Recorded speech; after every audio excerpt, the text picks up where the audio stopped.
Ay, naku po.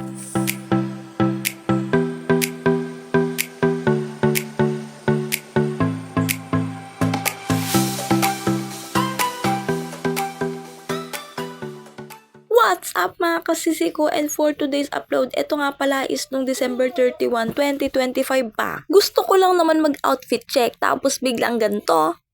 Ay! Pasneya! Ay, naku po. Yes po, opo, dumulas po ang aking cellphone. At syempre, nahulog siya sa iba. Ay, umalis nga pala kami nung araw na yan dahil routine na namin ng pamilya namin kada taon na dun kami magbabagong taon sa tita namin sa Hermosa. Kaya naman ayan, pagdating namin ay tinuloy na ng asawa ko yung ginagawa niya dito sa tita ko. Ito nga pala ay kulungan ng pusa. Pero dahil sa laki niyan, pwede mo na ding ikulong ang sarili mo dyan, sabay mag-relapse ka. At habang busy ang isa, ito naman kami ng anak ko.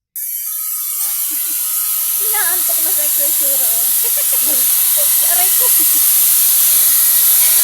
Pangatlong araw na nga palang ginagawa to ng asawa ko. At sabi niya nga kung may katulong lang siya ay isang araw lang ay tapos agad to. Kaya naman kinagabihan, ayan na nga nagpatulong na siya sa akin na para pang sinasabi niya tayo lang din naman na magtutulungan. Ang pinakamulupit dyan ay may pasok pa nga yan ng panggabi, oo. Grabe, damang-dama ko talaga yung pagod niya nung araw na yan. Pagod na nga kaka-welding tapos babiyahe pa yan patrabaho.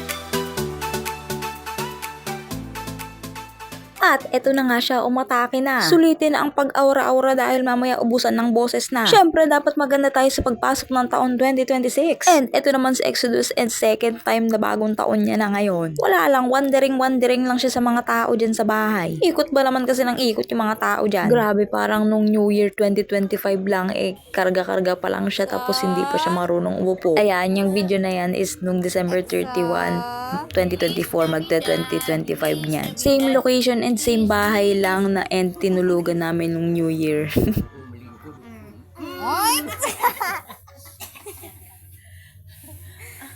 And syempre, aura na naman tayo. Ang tagal naman ng oras. Pero mas bet ko pa rin talaga yung aura ko nung New Year 2025. And at this point nga is malapit ng mag-alas 12.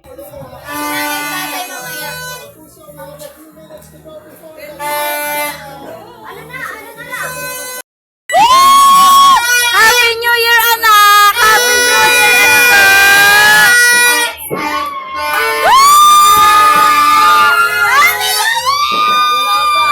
kumbaga bunga ako palang is plakadang-plakada na.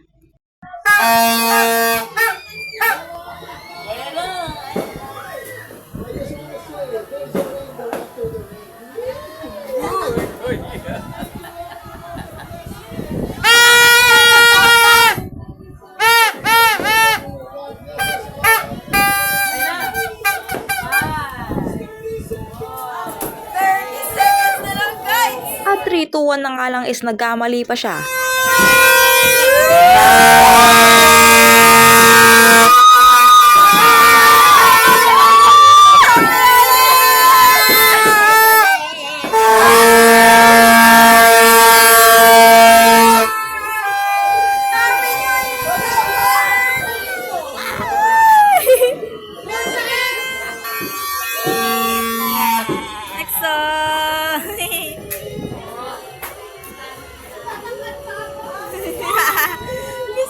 At dahil nga tinupad na ni Lord ang pinakahuli kong hiling nung 2025 ang magkaroon ng trabaho this 2026. Wala na ako ibang hinihiling kundi para lahat kay EXO ang kagalingan niya, ang complete healing. Anyways, hanggang dito na lang muna mga kasisi ko. Salamat sa panonood hanggang sa dulo. See you on my next upload. Babush!